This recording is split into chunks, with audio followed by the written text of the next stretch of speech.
Dear students and respectable colleagues, I strongly believe that one size fits all approach won't really survive in this teaching world, and hence I strive to provide a customized teaching experience to my students so that it is easier for them to understand difficult concepts in detail at their own pace. For the same, here is an attempt to share my learnings from mathematics and physics with all of you. If you're really interested to get online or offline coaching from me, kindly reach out to me at the details mentioned below. Here is a sample video for you.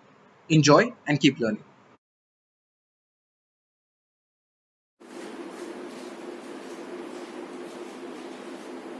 Hello students, the chapter that we are going to learn today is linear inequalities. Before we go ahead with the chapter, let's try to brush up some concepts that we have learned in our previous classes.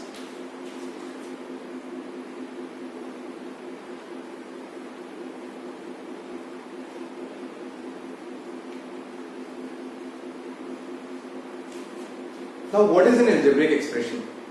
The best way in mathematics is not to learn by heart what is the definition of a particular term, but is to know some examples which actually satisfy the criteria of an algebraic expression and know some examples which do not satisfy the criteria of an algebraic expression.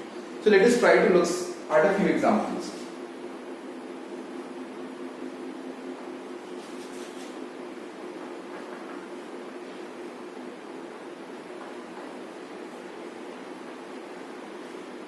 So by definition, an algebraic expression means that it should include a constant, a variable which are separated or associated by some sort of mathematical operation. When we are saying mathematical operation, we mean addition, subtraction, multiplication, division, or sometimes square root as well.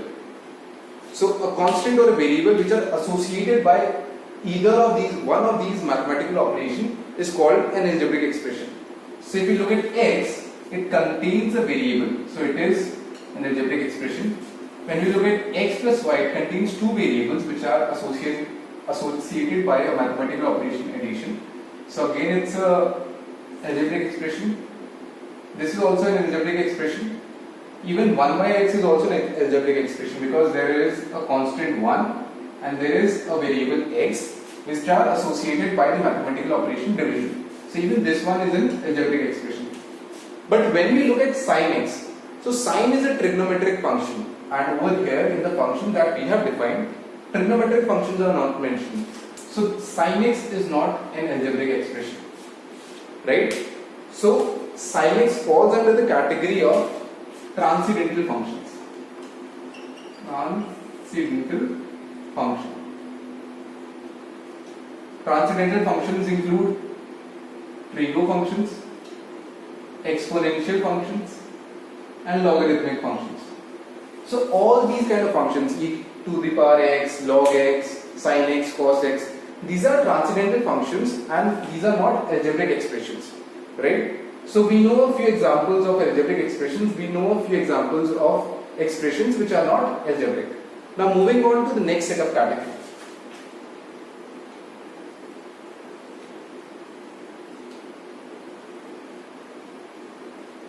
Algebraic equation. Now what is an algebraic equation? An algebraic equation is nothing but, let's take an example.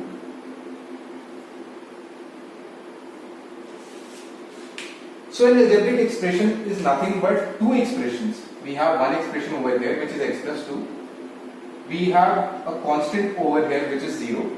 And one or two expressions which are equated by an equality sign, which are associated by an equality sign, then that's called an algebraic equation. So algebraic equation is nothing but a combination of algebraic expression which are related by an equality sign.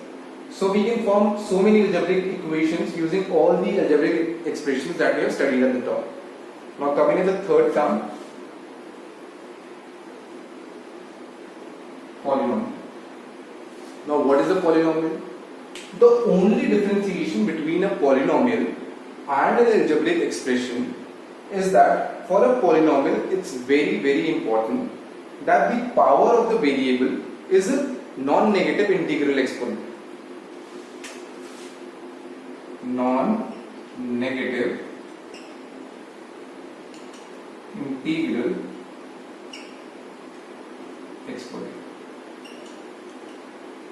What does that mean?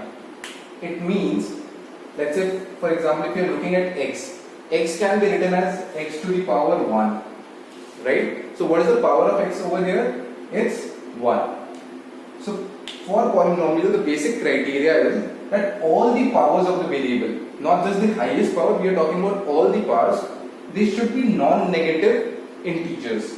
What do we mean by non-negative integers? Let's say if we look at integers, we have -3, -2, -1, 0, 1, 2, 3, and so on and so forth on both the sides.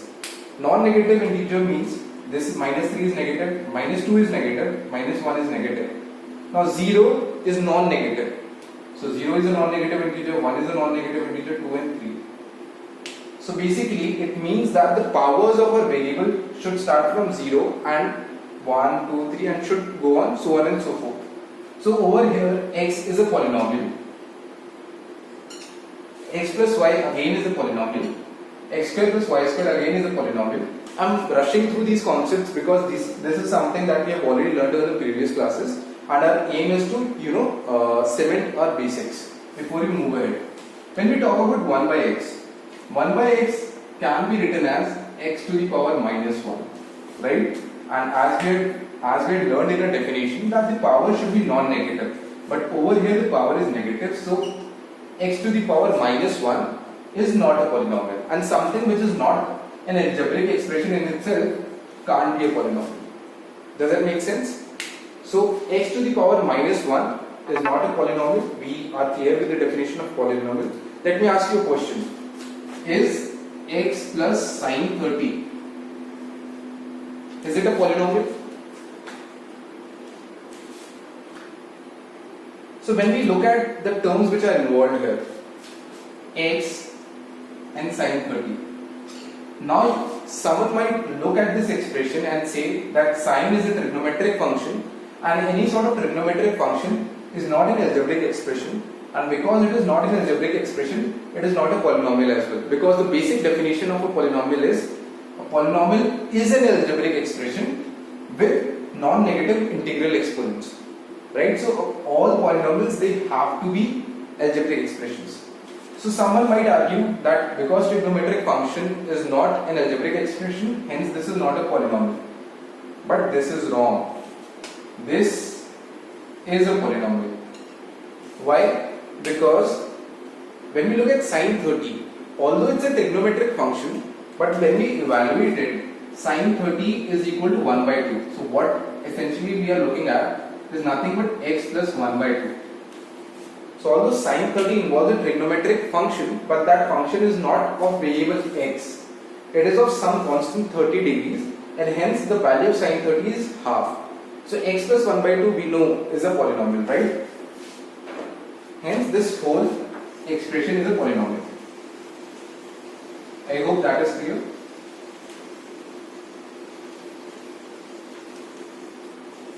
Okay. Now when we talk about polynomial, there is one more term that you are familiar with, which is degree.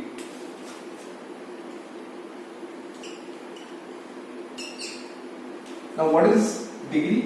Degree is nothing but highest exponent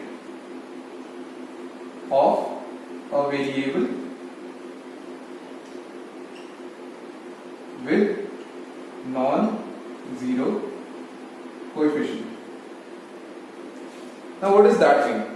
That simply means that whenever you look at a polynomial, you should look for that variable जिसकी degree highest हो या जिसकी power highest हो, जिसका exponent highest हो. For example, when we look at this polynomial, here the degree or the power is 1 because it is the only available variable. When we look at x plus y, here the power is 1 for x and 1 for y, so degree is again 1. But when we look at x square plus y square, here the power is 2, hence degree is 2, right? And because these are not polynomials, so we can't define degree over here. So degree basically means highest exponent. Now let us look at an example. Let's say we have a polynomial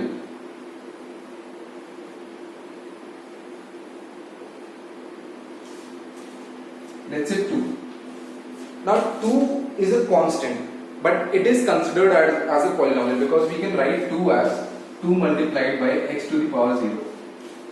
Right? So 2 is, or any sort of constant, is called a zero polynomial.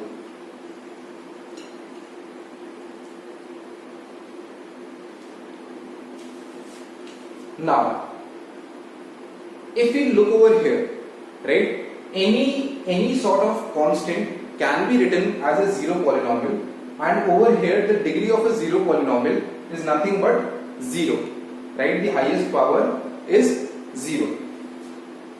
Now, if we look at another such polynomial,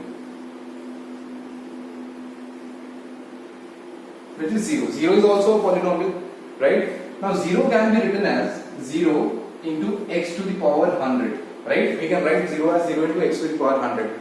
Now if we look at this expression, if we go by this definition, highest exponent of a variable, then this is a polynomial, right?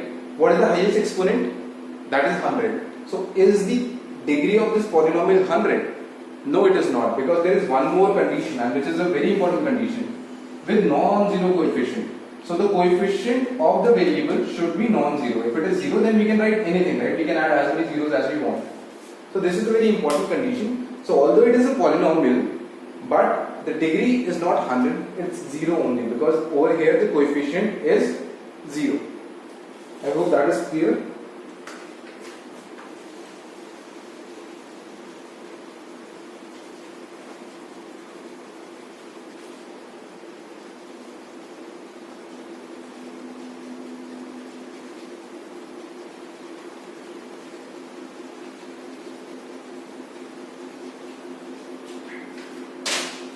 Now we all know that when degree of a polynomial is 1, it is called a linear polynomial.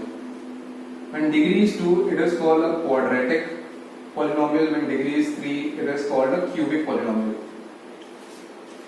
So when we look at linear inequalities, the linear, or the first word over here, basically implies that the degree is 1. We might not be looking at a polynomial, but the degree of that particular expression or that particular polynomial is 1. And let's talk about inequalities, which is the second part over here. So let us look at an example.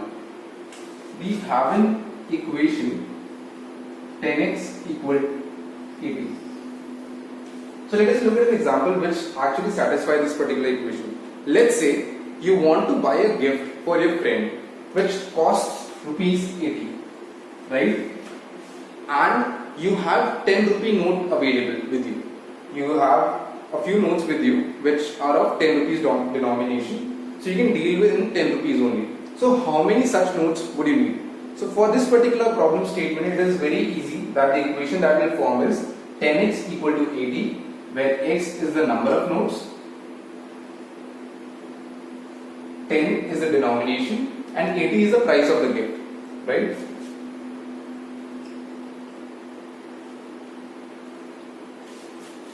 Now, if I say that you had some notes with you, but the amount that you had was not sufficient for you to buy the gift, what does that imply? That implies that the amount that I had was less than 80 rupees, right?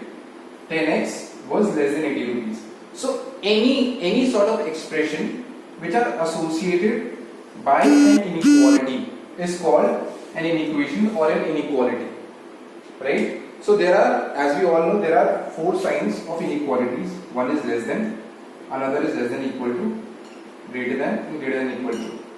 So any sort of expression which basically involves one of these 4 signs is called an inequation or an inequality. And if the degree of that particular expression is 1, then that is called a linear inequality. So in our syllabus, in our NCERT syllabus, we will be strictly focusing on linear inequalities. And over here in NCERT, we will be looking at linear inequalities up to 1 variable or 2 variables at max. But when we talk about JEE syllabus, we might be looking at some inequalities which are not just linear but quadratic or cubic inequalities. So students, we have talked about linear inequalities. Now let's go through some basic definitions related to linear inequalities. So when we say that any variable x is less than 3, This inequality implies that x can take any value which is less than 3, but x cannot be equal to 3. So, a less than sign or a greater than sign, they imply that any value can't be strictly equal to that particular value. So, that's why these inequalities are called strict inequalities. Whereas, when we say that x is less than equal to 3, this implies that x can be less than 3 or it can be equal to 3. So there is some sort of flexibility here. That's why these kind of inequalities are called slack inequalities, and these are just nomenclature. When we are comparing numbers through an inequality, then that inequality is called a numerical inequality. Whereas when we are comparing at least one variable through an inequality, then that is called a literal inequality. So these are some basic definitions. We have talked about strict inequalities, slack inequalities, numerical inequalities and literal inequalities.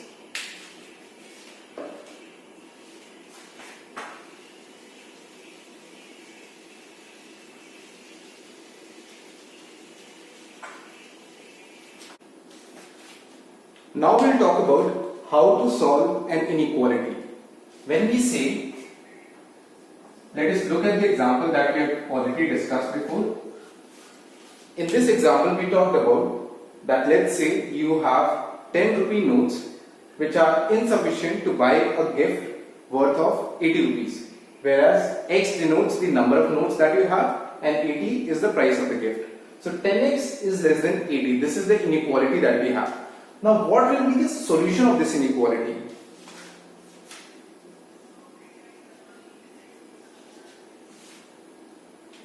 When we look at this equation 10x equals to 80, then whatever value of x basically satisfies the equation is essentially the solution of this equation. Similarly, the values of x which makes this inequality true are the solution of this particular inequality. So we'll try to solve this inequality by trial and error method.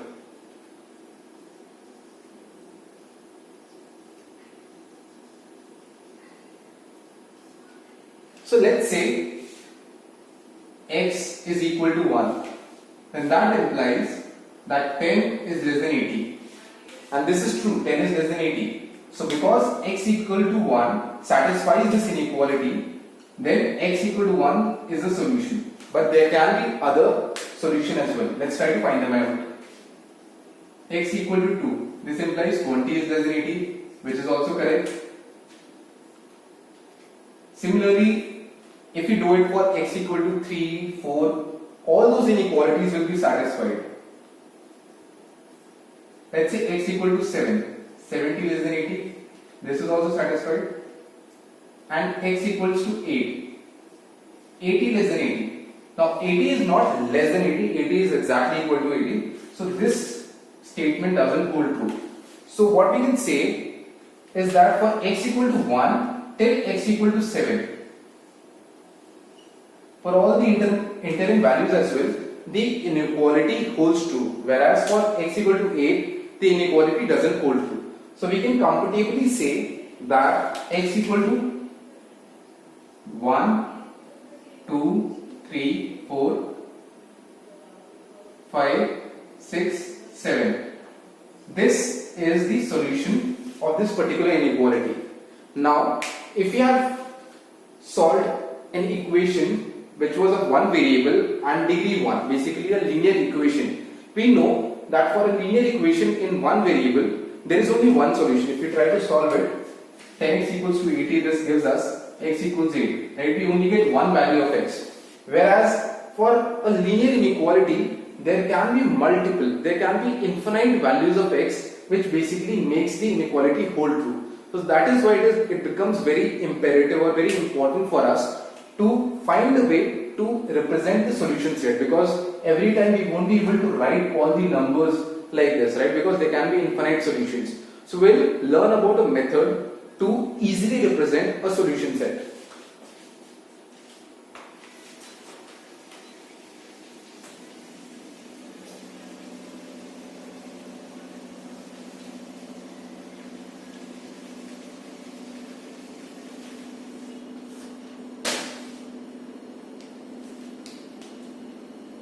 The topic is set representation of solution.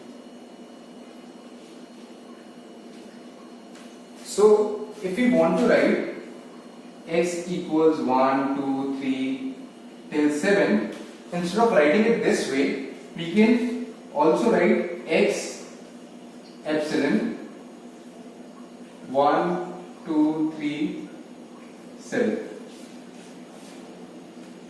Over here, this is epsilon, which is nothing but a Greek symbol.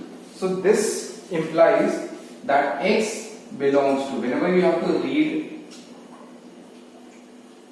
an epsilon, you can always read it as x belongs to the set of numbers 1, 2, 3, 4, 5, 6, 7. What is important here is that we have used curly braces. So x is equal to 1, 2, 3, 4, 5, 6, 7 can also be written as x belongs to 1, 2, 3, 4, 5, 6, 7. Let's say if I have to write that x is greater than 8. Let's say I'll use some numbers here. X is greater than 3 and less than 7. If I have to write it this way, this is the solution of, let's say, some inequality, then it can be written as x belongs to 3, 7. So this expression or this solution set basically reads out as x belongs to all the values between 3 and 7 where 3 and 7 are not included. So this reads as x belongs to all values between 3 and 7 where 3 and 7 are not included. Right? So key thing to note here is that we have used round braces. Here we used curly braces, here we have used round braces. Now let's say if I wanted to say that x is greater than 3 and less than 7, but x can also be equal to 3 and equal to 7. So we write it as x belongs to 3, 7. Here you can note that instead of round braces, we have used a square bracket. And this reads as x belongs to all values between 3 and 7, where 3 and 7 are also included. So what we have seen is that if we want to say, if we have an equality, for example, x is equal to 1, 2, 3, 4, 5, 6, 7, we are going to use curly braces and we will write it as x belongs to this. If we have strict inequalities, if you are using less than or greater than sign without any equality, then we are going to use round braces. And if we have slack inequalities where we are going to use equal to signs, then we are going to use square braces, right? And as you can possibly imagine, there can be multiple permutations and combinations of the same. I can say that x is greater than 3 but less than equal to 7. X is greater than equal to 3, less than 7. So this will be x belongs to 3, 7. Right? Because x is greater than 3, so that's why we have used a round brace here. And x is less than equal to 7, that's why we have used a square bracket here. Similarly, this is a homework for you. You have to find out what will this imply. Right? Now let's say if I want to write simply that x is greater than 3. X is greater than 3. We don't have a double inequality, we have a single inequality. How will we represent that? We can write it as x belongs to. We know that x is greater than 3, but we don't have a number here, right? Because it was a single inequality, it wasn't a double inequality, so we don't have a number over here. So what we can do is, we know that infinity is a very high positive value and it can be used as a relative frame of reference for all other such numbers. So what we can do is, we can write 3, infinity. This basically implies that x belongs to all the values between 3 and infinity, which basically means that x is greater than 3, right? And if I had to write x is less than 7 then I could have written it x belongs to, right? I know that x is, sorry, we have 7 over there. X is less than 7, but I need some value, I need some relative frame of reference which I can, with which I can compare the value of x and say that it is always greater than that value. So as I have used infinity, I am going to use minus infinity. So I can say that x lies in the interval minus infinity to 7, and it can take any value between minus infinity and 7. So infinity and minus infinity, it is very important to note, these are not absolute values. I can't say that infinity is a number. It's a relative value. Infinity का मतलब बहुत बहुत बहुत बड़ी value, and minus infinity का मतलब है बहुत बहुत बहुत छोटी value. So it is used as a frame of reference. When I say infinity, it means that a very large number. When I say minus infinity, it means a very small number. Now what if I write, let me rub some space here.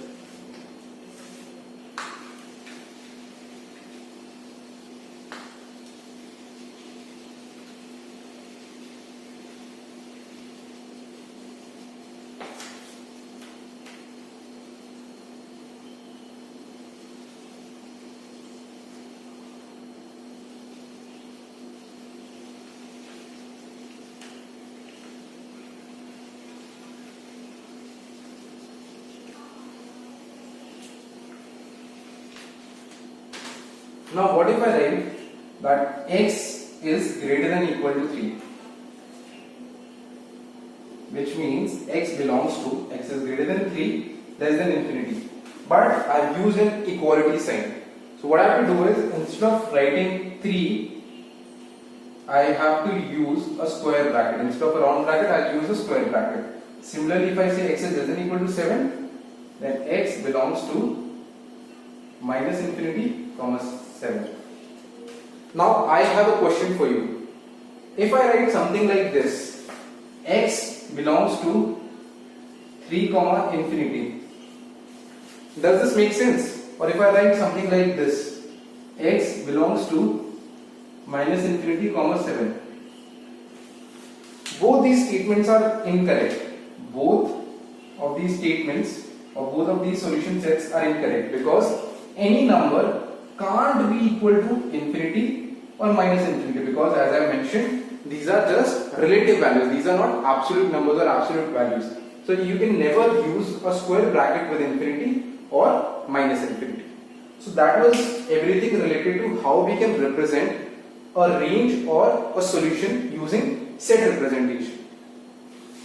So till now we have talked about what linear inequalities are, how to solve a linear inequation by using trial and error method, and how to represent the solution of a linear equation by using set representation.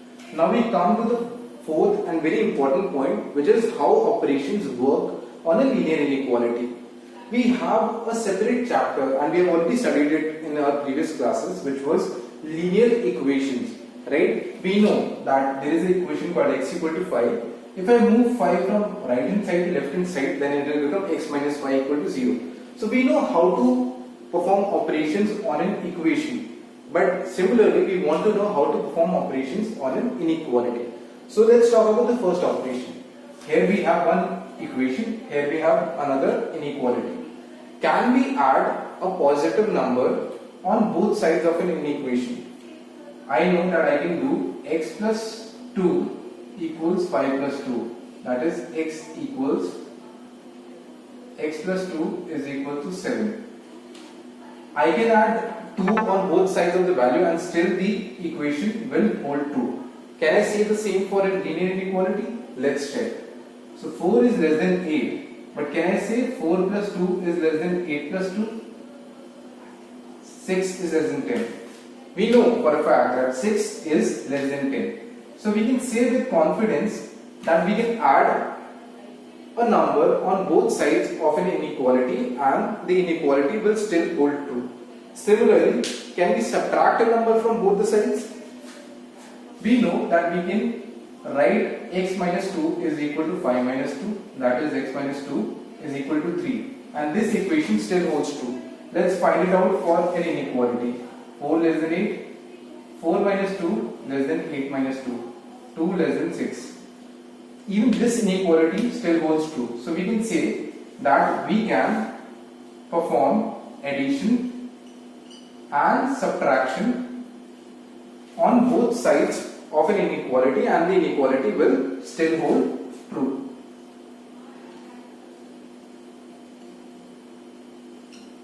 Will hold true. Now let's see if we can multiply or divide a number on both the sides. We have x equals 5. Let's say if I multiply it by 2 on both the sides, this becomes 2x equals 10, and still the equation holds true. Is it true for an inequality? Let's see. 4 less than 8, if I multiply 2 on both the sides, it becomes 8 less than 16, and it still holds true. That means we can multiply a number on both the sides of an inequality. Now let's see whether division works or not. X equals 5. If I divide it by 5, then this becomes, or let's say if I divide it by 2, then this becomes x by 2 equals 5 by 2, which is basically 2.5, and this equation still holds true. What if I divide it by 2 on both the sides? Then this becomes, this was 4 less than 8 originally, and this becomes 2 less than 4. We know for a fact that 2 is less than 4. So we can say that the inequality still holds true. But till now, we have multiplied and divided by a positive number. Let's say if we multiply or divide it by a negative number, then what happens? For example, in this case, had we divided it or multiplied it by minus 2, then it would have been 4 less than 8 would have become minus 8 and minus 16 if we would have multiplied it by minus 2. Now we know for a fact that minus 8 is greater than minus 16. So here what we see, if we multiply it by minus 2, then the sign of the inequality changes, right? Now this is a very important point. Similarly, if we divide it by minus 2, then this becomes minus 2 and minus 8. We know for a fact that minus 2 is greater than minus 8. Here also the sign of the inequality changes from less than to greater than, right? So we know for a fact that when we add or subtract any number, and the number can be positive as well as negative, we showed it for positive, but even if we add, even subtraction is, adding a negative number. So if we add or subtract a positive or a negative number, then the inequality will still hold true. Whereas if we multiply or divide by a positive number, then the inequality will hold true. But if we multiply or divide by a negative number, then we have to be careful and we will have to change the signs. So let's try to write the conclusion over here. The second conclusion will be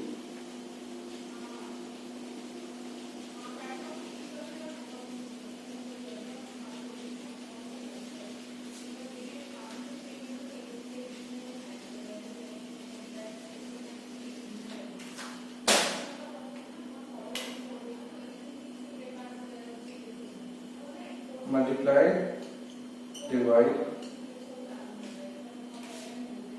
2 dot a positive number, inequality will hold true, negative number, sign of inequality changes.